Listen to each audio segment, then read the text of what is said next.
So remote control cars are really fun, but it can be frustrating when they break, especially when you don't know how to fix them. So in this video I'm going to talk a bit about all the electronic stuff, so you get a good idea of how it all works, and then you'll be able to fix your car easier. And by the end of this video you know all about the inside of your car and what makes it drive around.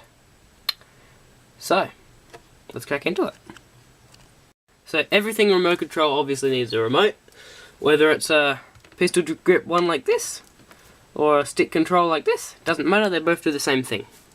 They both talk to the car, and by using their remote you can tell the car, or the plane, or the boat, or whatever it is, what you want it to do.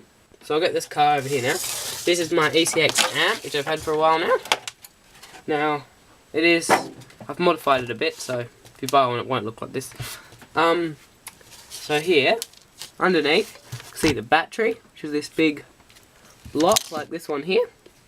You can tell how much it holds by how big the number is. This one says 3,500, which means that's how, so basically the bigger the number the more power. Basically they're all 7.2 volts. Now there's a difference between the NIM batteries and LiPo batteries. This is a NIM battery, nickel metal hydride battery, not a LiPo battery. LiPo batteries are generally better, but these work alright for the moment.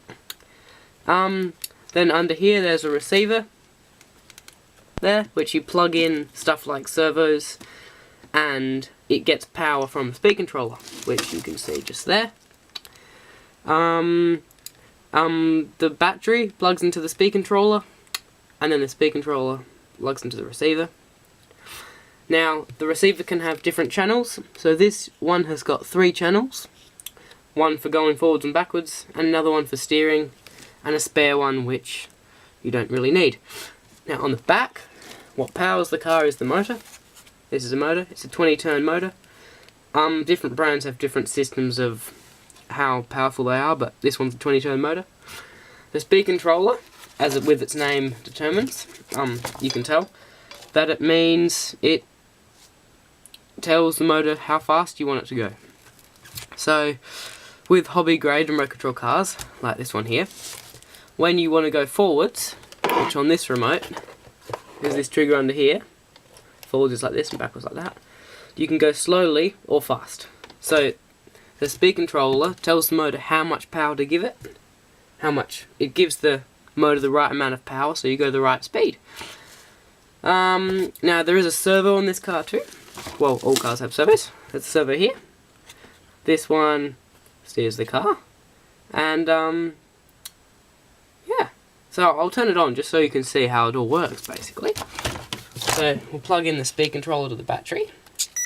We'll get the right remote down, which is this one here. There. So you can see the wheels here. If I use this stick here, they turn, and then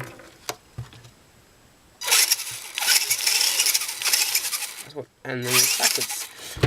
So that's just to prove it works basically. And yeah, so it's good fun. Now the servos, I'll go into more detail with the servos now. So this is my HSP mini rock crawler, and it's got a servo on the front which turns the car. So when you turn the steering wheel, it turns the wheels. It's got a horn on the front, like this. So this is the servo in itself. It's got a little spine at the top which turns. It's got lots of little cogs in this bit.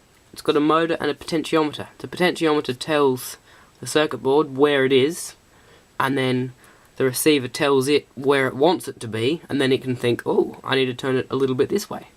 So then the motor turns all the cogs to turn the thing on the end. So, the end of it plugs into the receiver. This is a tactic receiver from my SCX-10. And that goes in just like that.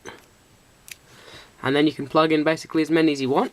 And then all your buttons on the remote, like all these, you can get them to turn.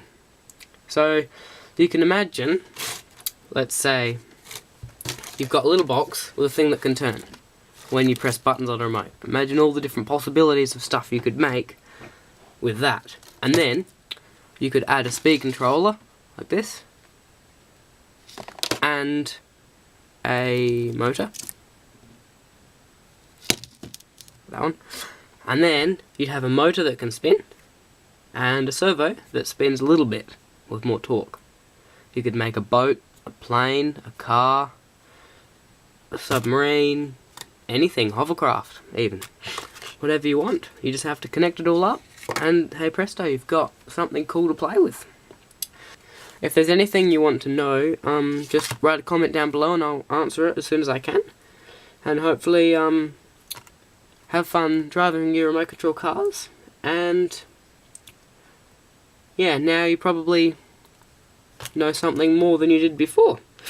It is all a bit basic, but I didn't want to bore you to death anyway, so that's that. And thanks for watching Ultra RC, and see you later.